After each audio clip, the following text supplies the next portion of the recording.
Oh hey guys, welcome to Finding the Shot. Today we're going to be looking at 5 things you can do to make your filmmaking more cinematic. Let's get to it.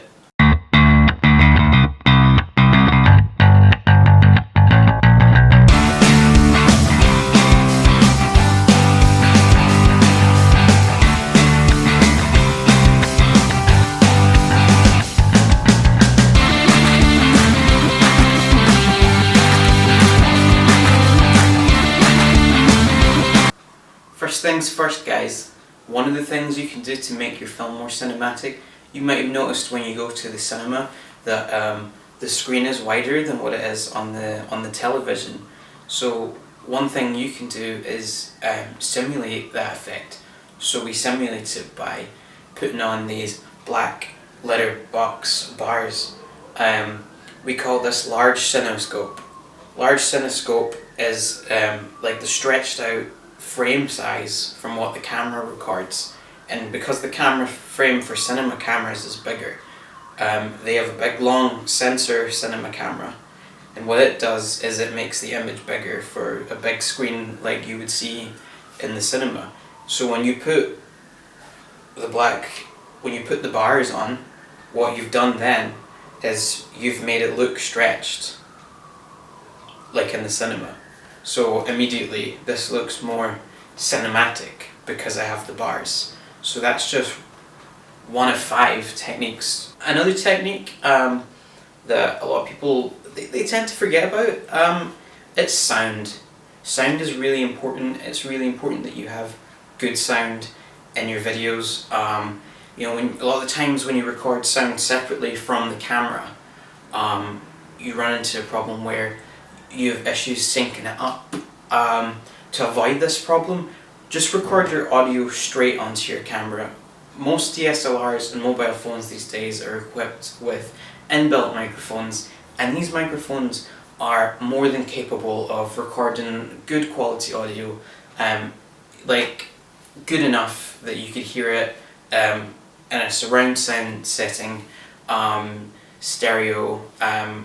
It's a good audio quality, and it saves you trying to sync it up later in post, which is quite a hassle and quite a faff, and something that I wouldn't recommend doing. If you have the ability to record in camera, do it every time. It makes life so much easier, and it saves you hiring some asshole with a boom to stand there and put you off of your performance because you've got a big Zeppelin in your face and you're like, oh no, trying to be an actor, but this is here. Why are you doing this? There's no need for that. You can record onto the camera, saves time, effort, money, the man's arms, and lets you focus more on your performance, and just makes the whole post system and post much better. So that's definitely another great tip to make your film more cinematic, sound recorded in camera.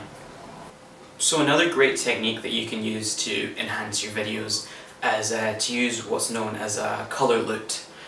Color lute, that's L-U-T-E lute. Basically with a color lute, what we do is, it's a bit like, I guess the best way to explain it to novices such as yourselves would be to like an Instagram filter. It's essentially an Instagram filter that we put over the video that gives it a real cinematic look. It really adds to the cinematic form of the look. Basically, what you want to do is you want to shoot the video in what we call flat form. Now when you're shooting the video in flat form, everything's kind of pale, a little beigey, the colours don't really pop. They don't really pop, and what you want to do with the lute is you want to have a lute that makes everything pop. It'll make the colours pop. So you keep them unpopped and then you pop them, or maybe you don't want them popped, maybe you want everything to look a little bit darker, maybe your film's a little darker or grungier, maybe you want things to seem a little bit mysterious, well that's what the lute allows you to do. You put the lute in and the lute kind of changes the tone of the image that you're trying to create. If you really want it to look cinematic, which is the whole point of this video of course, what you would do is you add the bars, yes, and now we give ourselves the lute and suddenly everything is looking much more cinematic. And that's the power of the colour loop. The colour loop with the large cinescope bars, that's what we want. That creates the cinematic look. Another technique we can use is shallow depth of field. Now, shallow depth of field is a technique we get when the iris on our camera is wide open. The wider it is, the more shallow depth of field we can create. So basically, to create shallow depth of field, you're going to need a lens a lot like a 50mm lens. The Canon 50mm 1.8 is probably the best lens on the market you could get for creating shallow depth of field shots. Basically, what you want to do with shallow depth of field is have, you know, like this for example. You can see that I'm the focal point of this shot, and behind me is slightly soft in focus, more pronouncing me. So I'm pronounced from the shot because I want you to look at me and be paying attention to me as I teach you this, because it's something you don't know. But in terms of a filmmaking example, if we take this example here from a short segment I've just filmed, you can see here we have a pegman.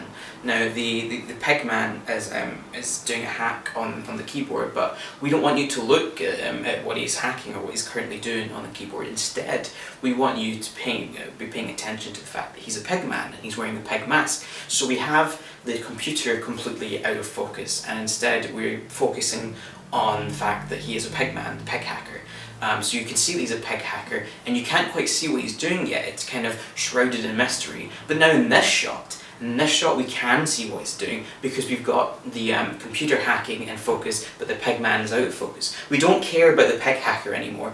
We're more interested in what he's doing on the screen. This way we're telling the story. We're using shallow depth of field to help tell a story here, and this is how it can help. It tells you what to look at and when not to look at something.